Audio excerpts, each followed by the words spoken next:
وَلَقَدْ يَسَّرْنَا الْقُرْآنَ لِلذِّكْرِ فَهَلْ مِن مُدَّكِرٍ۔ اب ایک بات آئی، وَأَرْجُلَكُمْ إِلَى الْكَعْبَيْنِ، تو پاؤں کو دھونا ہے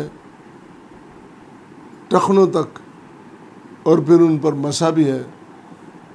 پاؤں کو دھونا اور مسح کرنا، اس کے بارے میں تھوڑی سی گزارشات آپ کے پیش نظر کر دیں۔ قرآن کا واضح حکم ہے، وَامْسَحُوا بِرُؤُوسِكُمْ وَأَرْجُلَكُمْ إِلَى الْكَعْبَيْنِ، اپنے سروں کا مسح کرو اور اپنے پیروں کو، پاؤں کو ٹخنوں تک دھو لو۔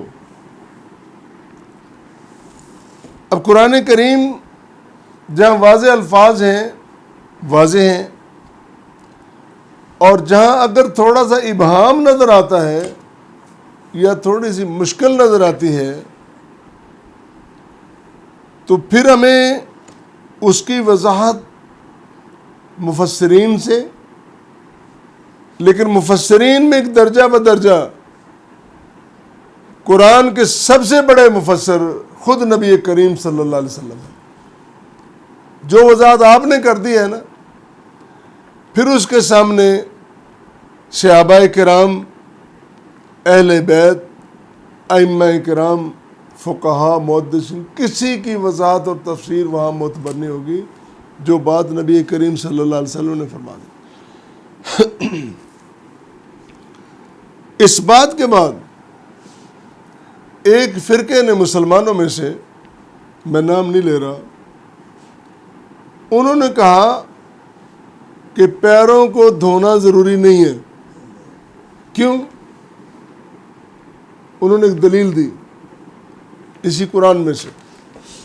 دلیل یہ دی، قرآن کہتا ہے کہ وَامْسَحُوا بِرُؤُوسِكُمْ وَأَرْجُلَكُمْ إِلَى الْكَعْبَيْنِ، وَامْسَحُوا، واو اور پھر آگے وَأَرْجُلَكُمْ، اس کی جو واو عطف والی ہے، عاطفہ ہے، عطف پڑھ رہا ہے، اس کا مطلب ہے کہ پہلا حکم یہاں بھی چل رہا ہے، تو مسح کا حکم یہی آگے ارجلکم۔ تو راسخون فی العلم نے کہا کہ نہیں، یہ جو ارجلکم ہے اس کا تعلق وَأَيْدِيَكُمْ إِلَى الْمَرَافِقِ سے ہے۔ وَأَيْدِيَكُمْ إِلَى الْمَرَافِقِ، وَامْسَحُوا علیحدہ جملہ ہے اور یہ پچھلے کے اوپر اس کا عطف آتا ہے۔ وہ کہتے نہیں، کس طرح کے درمیان میں کاٹ کر کس طرح عطف ہو سکتا ہے، وہ تو پھر ترتیب نہیں رہے گی۔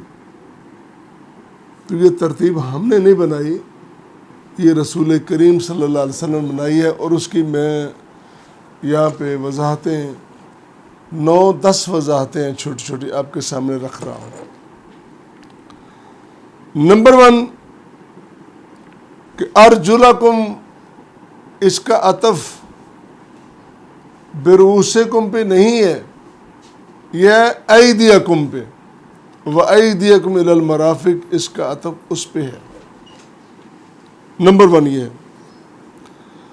نمبر 2 یہ ہے، اگر عطف اس کا ہوتا، جو عربی ظاہر جانتے ہیں، ہم سے زیادہ جانتے ہیں، ہم تو طالب علم ہیں نا، ہم نے تو وہ بات کرنی جو ہم نے قرآن سے، سنت سے سیکھی ہے۔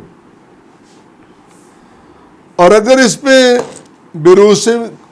برؤوسکم پہ ہوتا، برؤوسکم میں با جو ہے وہ جار ہے، تو اس کے مطابق اگر عطف ہوتا تو پھر ارجلکم نہیں، ارجلکم ہوتا۔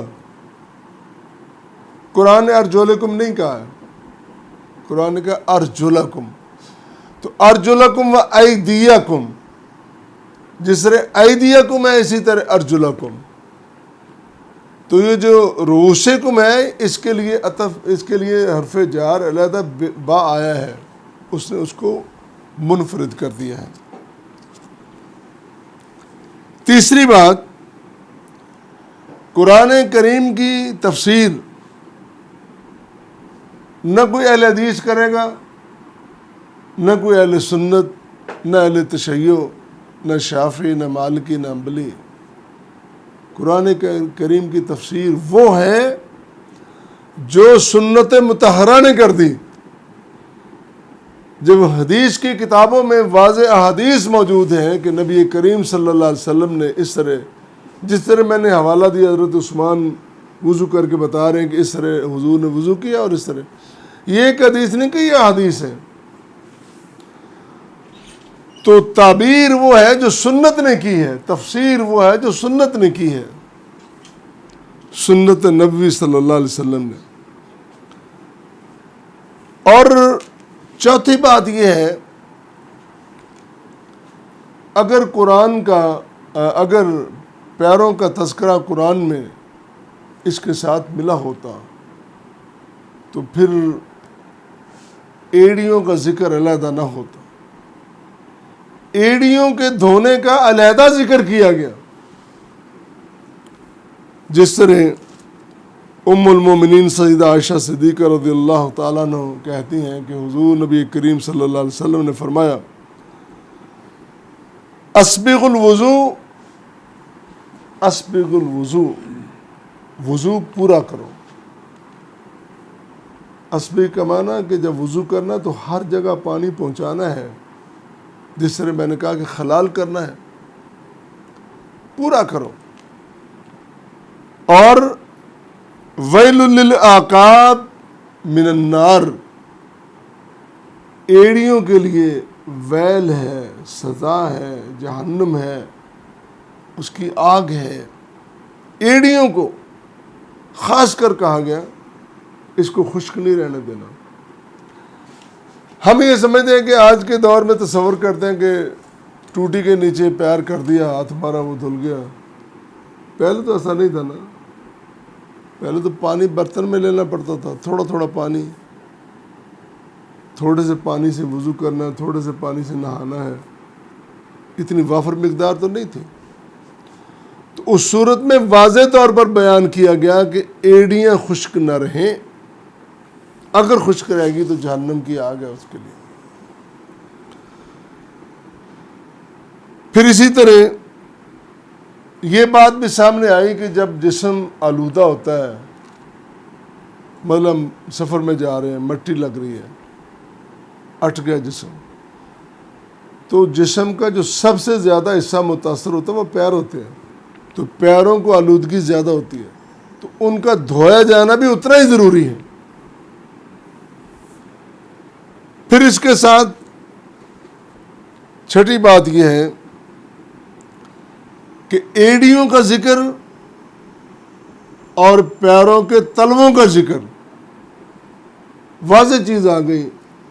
فرمایا ویل للعقاب وبطون الاقدام من النار، ہلاکت ہے کن کے لیے؟ ایڑیوں کے لیے، پیروں کے تلووں کے لیے۔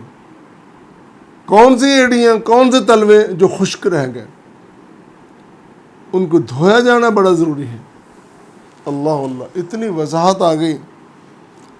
یہی نہیں بلکہ امام مسلم نے ایک روایت نقل کی ہے، حضرت عمر بن خطاب رضی اللہ تعالیٰ عنہ، انہوں نے ایک شخص وضو کرتے وقت پیروں کی ناخن برابر جگہ چھوڑ دی، ناخن کے برابر اس نے جگہ چھوڑ دی۔ جب ایسی صورتحال ہوئی، حضرت عمر فرما رہے ہیں نبی کریم صلی اللہ علیہ وسلم کی نگاہ پڑ گئی، آپ نے دیکھا، آپ نے فرمایا ارجع، پلٹ واپس۔ کس کو کہا؟ جس کی ناخن کے برابر جگہ چھوٹ گئی۔ ارجع فاحسن وضوءک، اپنے وضو کو احسن، بہترین طریقے سے کر، صحیح طریقے سے پورا وضو کر۔ اس روایت کو امام مسلم نے اپنی صحیح میں نقل کیا ہے۔ اسی طرح پاؤں کے دھونے اور جرابوں کے علیحدہ مسح کا ذکر ہے.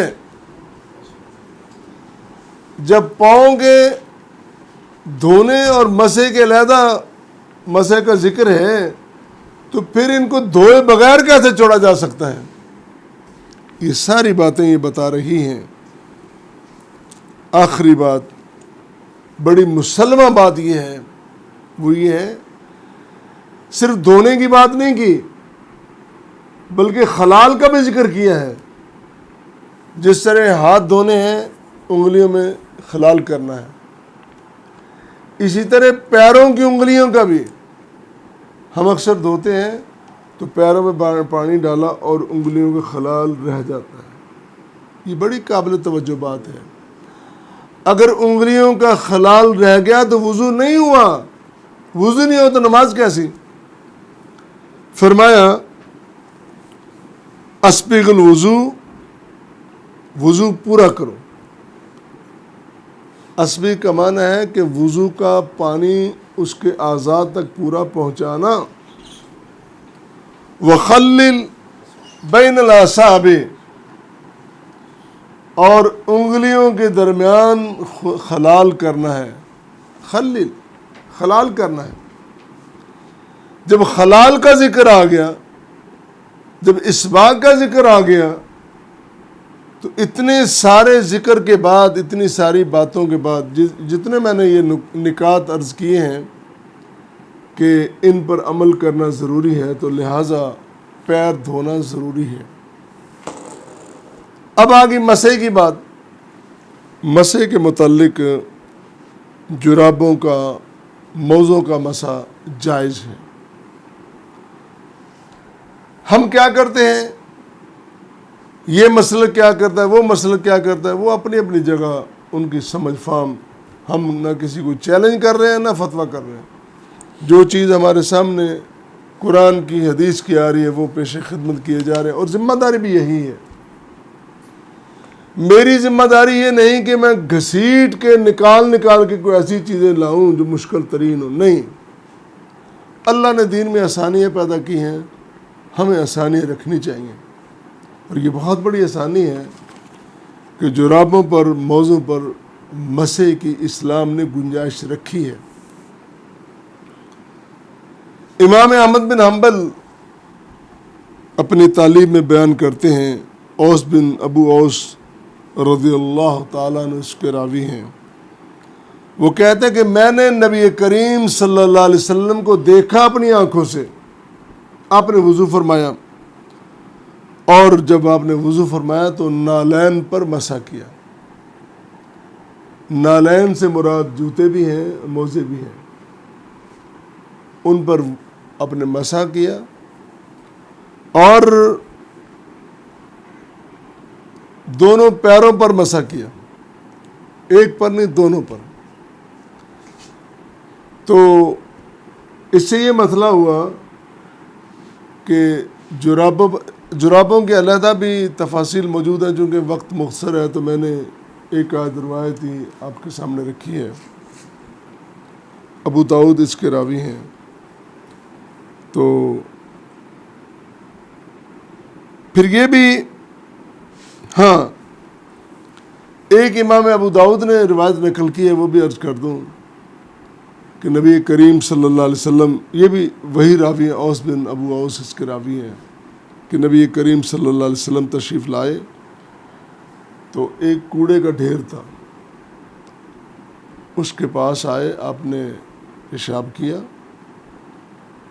حاجت کی، اور اس کے بعد آپ نے وضو فرمایا.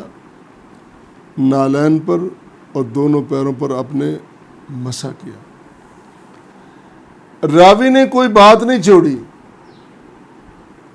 اس جگہ آئے، وہ ڈھیر کا ذکر کیا، آنے کا ذکر کیا، ایک ایک بات نوٹ ہو رہی ہے. یہ ان کا راویوں کا کمال نہیں ہے، ان اشخاص کا، ان افراد کا، ان اصحاب کا کمال نہیں ہے. یہ اللہ کی طرف سے،